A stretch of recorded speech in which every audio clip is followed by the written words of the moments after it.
Hey folks, welcome to Hank's True BBQ. Here's the deal, I've started manufacturing offset smokers, so in this video I want to give you a quick tour of what I've built so far and what I plan on continuing to build. Right here you see a normal offset smoker and a reverse flow offset smoker. So why did I build two actually? Well, I am an engineer, so I figured I have to build both to know exactly how they behave and which one I do prefer in the end. And by prefer, I mean quite a few different things to take into consideration before making that decision. Normally, reverse flow smokers are made typically for the smaller backyard size, which is this size. Because there's a challenge in getting even temps all through the food chamber with such a relatively small size chamber. Because air is moving through at a high pace, so there's not that much room to make sure that temp evens out. So I really prefer this one, and this is the one I plan on manufacturing, but I had to build a reverse flow also. And now I've done some comparisons, fired them up, also evaluating how easy or hard are they to fabricate, etc. So, but again, let's take a quick look at those. Both of them are built with Corten steel, so what I've done is given them a surface treatment with oil, but if you want to, you can leave them out and they're going to turn into that nice red rust color if you like that. On the other hand, what I've done is applied oil. So I heat them up, apply regular canola oil with a cotton cloth. What that does is create a polymerization in the surface area. Basically, it's going to turn them a little darker gray, but also make sure they don't rust. And I really like this rustique look, because I was looking through a ton of different types of paints, high heat paints, but in the end, 6 months to 12 months down the line, they're still not going to last. So what that means is you're going to have to redo the paint again. So I like this. This is a long-term solution. And also, just in case you need to touch up, it's quite easy to just bring out that oil and apply a layer and then heat up the smoker and the oil is going to settle. So that's a pro tip. Now looking closer at this one, starting from the bottom, you can see those real sturdy casters. These two swivel in the front and the two in the back are fixed. That makes for easy moving around and positioning. And as you can see, I can pull them around in this gravel, so good size diameter. I did put a shelf in for convenience, storing wood, placing a thermometer, etc. And moving up, you can see the rest of the smoker.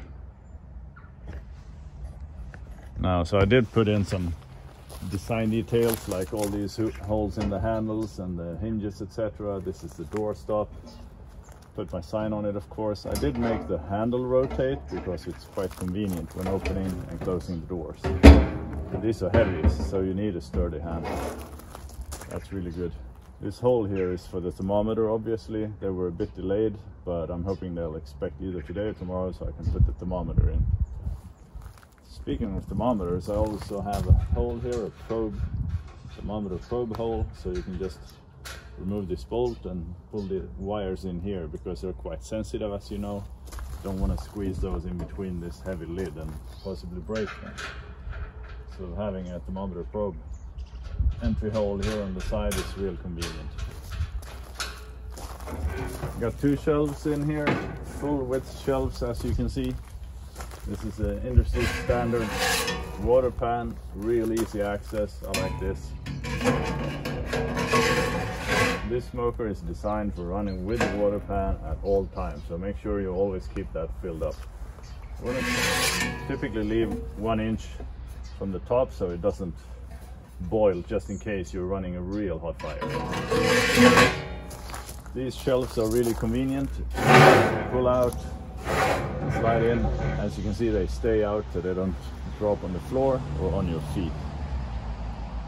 That would be not a good thing. Plenty of space. You can fit briskets both on top and on the bottom if you want to. I made sure I left enough vertical space so you have a lot to work with. Temp wise, of course, it's going to run just a bit hotter on the upper grate because heat rises, so there's typically a 20-degree difference.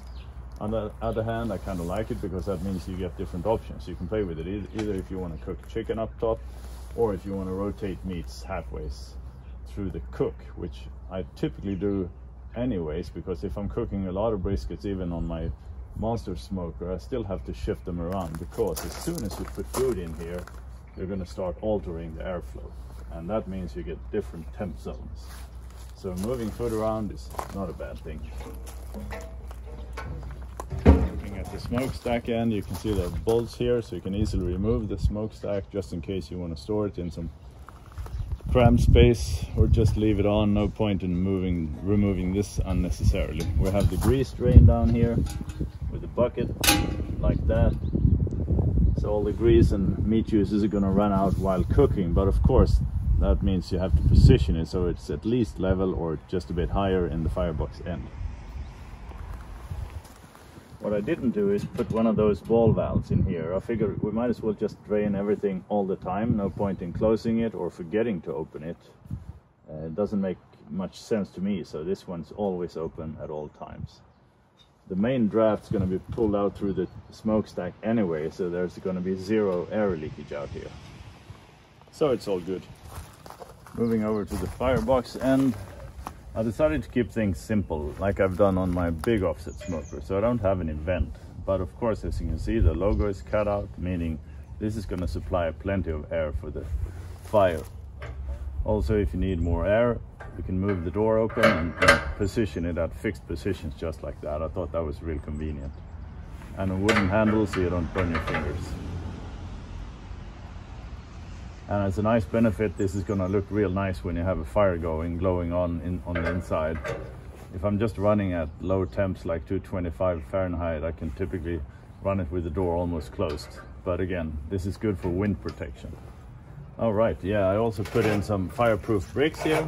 This is going to increase the thermal mass and make sure it keeps an even temp. So real nice and easy. Again, super basic, but tried and true, and it's just working just the way I like it. So that was the normal flow smoker, and also I built a reverse flow smoker. As you can see, a few things change around. A lot of it is very identical, of course, but I did move the firebox in. The smokestack is of course on the same side as the firebox, because the air goes in that direction, then turns around and comes back out. Looking at this one, same wooden handle, same hinges, same doorstop, everything. Two shelves just like the other one, but of course we have the water pan to the left. Same easy access. Oh, this is from the test run. As you can see, the smokestack is located higher up because the hot air rises, and I want to get sure I get good air coverage on both grates. The main difference in this one, being a reverse flow smoker, is that there's a big baffle right here which moves the air over to the left hand side, and of course that can easily be removed.